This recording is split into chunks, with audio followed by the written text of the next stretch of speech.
ಬೆಳಗಾವಿಯ DCC bank ಚುನಾವಣೆ ಕುತೂಹಲದ ಕೇಂದ್ರ ಬಿಂದುವಾಗಿದೆ, ಪ್ರತಿಷ್ಠೆಯ ಕಣವಾಗಿದೆ.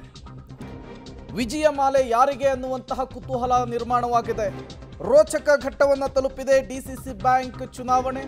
ಜಾರಕಿಹೊಳಿ ಬ್ರದರ್ಸ್ ವರ್ಸಸ್ ಸೌದಿ ಕತ್ತಿ ಬಣದ ಫೈಟ್ ಜೋರಾಗಿದೆ. 7 ನಿರ್ದೇಶಕ ಸ್ಥಾನಕ್ಕೆ ಮತದಾನ ಚುರುಕಾಗಿದೆ.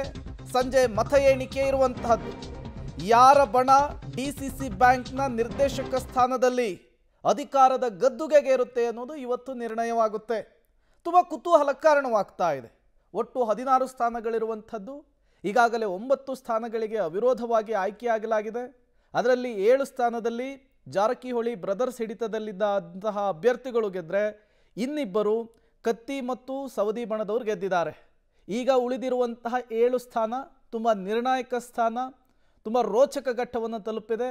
ಇಲ್ಲಿ ಯಾರ ಕೈ ಮೇಲಾಗುತ್ತೆ ಅವರಿಗೆ ಅಧಿಕಾರದ ಗದ್ದುಗೆ ಸಿಗುತ್ತೆ. ಹಾಗಾಗಿ ಈ ಮತದಾನದ ಪ್ರಕ್ರಿಯೆ, ಇವತ್ತಿನ ಮತ ಎಣಿಕೆಯ ಕಾರ್ಯ ಕುತೂಹಲವನ್ನು ಕೆರಳಿಸಿರುವಂಥದ್ದು. ಯಾವುದೇ MLA MP ಚುನಾವಣೆಗೂ ಕಮ್ಮಿ ಇಲ್ಲದ ರೀತಿಯಲ್ಲಿ ಡಿಸಿಸಿ ಬ್ಯಾಂಕ್ನ ಚುನಾವಣೆಯನ್ನು ಮಾಡಲಾಗಿದೆ. ವೋಟರ್ಸ್ಗಳನ್ನೆಲ್ಲ ಈ ಹಿಂದೆನೇ ಶಿಫ್ಟ್ ಮಾಡುವಂತಹ ಕೆಲಸ ಆಗಿತ್ತು. ಅವರನ್ನು ಬೇರೆ ಬೇರೆ ರಾಜ್ಯಗಳಿಗೆ ಟೂರ್ ಕಳುಹಿಸುವಂತಹ ಕೆಲಸ ಆಗಿತ್ತು. ಇವತ್ತು 7 ಸ್ಥಾನಗಳಿಗೆ ಚುನಾವಣೆ ನಡೀತಾ ಇದೆ.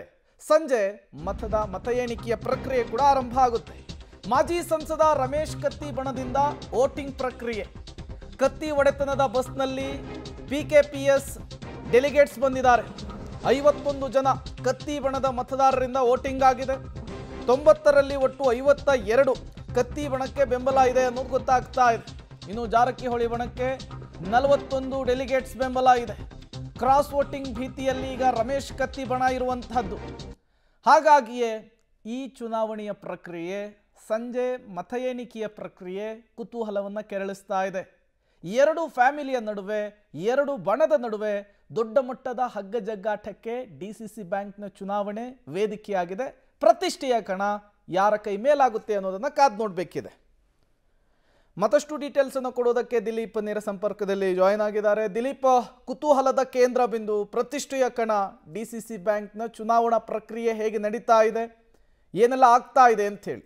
ಪ್ರೇಮ, ಪ್ರಮುಖವಾಗಿ ಏನಂತಾರೆ, ವಿಶೇಷವಾದಂಥ ಎಲ್ಲ ಒಂದು 7 ಕ್ಷೇತ್ರಗಳ ಕಡೆ ಈಗಾಗಲೇ ಏನಂತಾರೆ ಮತದಾನ ಆರಂಭ ಆಗಿರುತ್ತದೆ. ನಾವು ತೋರಿಸುವ ಪ್ರಯತ್ನ ಮಾಡ್ತಾ ಇದ್ವಿ. ಈಗಾಗಲೇ ಒಂದಿಷ್ಟು ಸರದಿಯಲ್ಲಿ ನಿಂತುಕೊಂಡು ಜನ ಏನು ಓಟನ್ನು ಮಾಡ್ತಾ ಇದ್ದಾರೆ. ಇದು ರಮೇಶ್ ಕತ್ತಿ ಅವರಿಗಾಗಲಿ, ಆಮೇಲೆ ಶಾಸಕರಾದಂಥ ಲಕ್ಷ್ಮಣ್ ಸಹೋದರಿಗಾಗಲಿ ಮತ್ತು ಜಾರಕಿಹೊಳಿ ಸಹೋದರಿಗೆ ಒಂದು ಪ್ರತಿಷ್ಠೆಯ ಕಣ ಅಂತಲೇ ಹೇಳ್ಬೋದು. ಯಾಕೆಂತಂದರೆ ಈ ಒಂದು ಚುನಾವಣೆ ನಿರ್ಣಾಯಕವಾದ ಚುನಾವಣೆ. ಬೆಳಗಾವಿಯ ಏನು ಡಿಸಿಸಿ ಬ್ಯಾಂಕ್ ಇದೆ, ಡಿಸಿಸಿ ಬ್ಯಾಂಕನ್ನು ಚುಕ್ಕಾಣಿ ಹಿಡಿಯೋರು ಯಾರು ಹಾಗೆ ಅಂತೇಳಿ ಈ ಒಂದು ಚುನಾವಣೆ ನಿರ್ಣಯ ಆಗಬೇಕನ್ನೋದು ಈಗಾಗಲೇ ಕೋರ್ಟ್ ಆದೇಶ ಪ್ರಕಾರ 7 ಏನು ಚುನಾವಣೆ ಮಾಡಬೇಕು. ಆದರೆ ಮತದಾನ ಆದ ನಂತರ, ಏನು ಮತ ಎಣಿಕೆ ಆದ ನಂತರ ರಿಸಲ್ಟ್ ಏನಿದೆ 4 ಕ್ಷೇತ್ರಗಳಿಗೆ ಮಾಡಬಾರ್ದು ಹಾಗೆ ಅಂತೇಳಿ ಮಾನ್ಯ ನ್ಯಾಯಾಲಯ ಈಗಾಗಲೇ ಒಂದಿಷ್ಟು ಘೋಷಣೆಯನ್ನು ಮಾಡಿರುವಂಥ ಮತ್ತು ಆದೇಶವನ್ನು ಕೂಡ ಮಾಡಿರುವಂಥದ್ದು. ಹೀಗಾಗಿ ಕೇವಲ 3 ಏನು ಈಗ ಮತ ಎಣಿಕೆ ಆಗುತ್ತೆ ಮತ್ತು ಸಂಜೆ 4 ಗಂಟೆ ಹೊತ್ತಿಗೆ ಮತ ಎಣಿಕೆ ಆರಂಭ ಆಗಿರುವಂಥದ್ದು. ಭಾಳಷ್ಟು ಕುತೂಹಲ ಜಿದ್ದಾಜಿದ್ದಿನ ಕಣ ಇದು ಹೇಳ್ಬೋದು. ಯಾಕೆಂತಂದರೆ ಭಾಳಷ್ಟು ಕಡೆ ಒಂದಿಷ್ಟು ಟೂರ್ಗಳನ್ನು ಮಾಡಿಸಿದ್ರು, ಟೂರ್ಗಳ ಭಾಗ್ಯ ಕಳಿಸಿ ಮತ್ತೊಂದಿಷ್ಟು ಆಗಲೇ ಪಟ್ಟಣ ಹೇಳ್ತಾ ಇದ್ದರು, ಕುದುರೆ ವ್ಯಾಪಾರ ಕೂಡ ನಡೆದು ಹೋಗಿದೆ, ನನ್ನನ್ನು ಕೂಡ ಖರೀದಿ ಮಾಡೋಕ್ಕೆ ಬಂದಿದ್ದರು ಹಾಗೆ ಅಂತೇಳಿ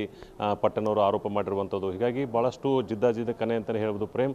ಈಗ ಇನ್ನೊಂದು 2-3 ಕ್ಷೇತ್ರದ ಜನ ಬಂದು ವೋಟ್ ಮಾಡಬೇಕಾಗಿರುವಂಥದ್ದು Prem. Okay, thank you Dileep ತಮ್ಮೆಲ್ಲ ಮಾಹಿತಿಗಾಗಿ. ಈಗ ಯಾರ ಬಣದ ಕೈ ಮೇಲಾಗುತ್ತೆ, ಯಾರು ಡಿಸಿಸಿ ಬ್ಯಾಂಕ್ನ ಅಧಿಕಾರದ ಗದ್ದುಗೆಯನ್ನು ಹಿಡಿತಾರೆ ಅನ್ನೋದು ಬಹುತೇಕ ಸಂಜೆ ಅಷ್ಟೊತ್ತಿಗೆ ಗೊತ್ತಾಗುತ್ತೆ. ಪ್ರತಿಷ್ಠೆಯ ಕಣ, ಕುತೂಹಲದ ಕೇಂದ್ರ ಬಿಂದು. ಇಲ್ಲಾಗುವಂತಹ ಬೆಳವಣಿಗೆಗಳು ಮತ್ತಷ್ಟು ಕುತೂಹಲವನ್ನು ಕೆರಳಿಸ್ತಾ ಇದೆ.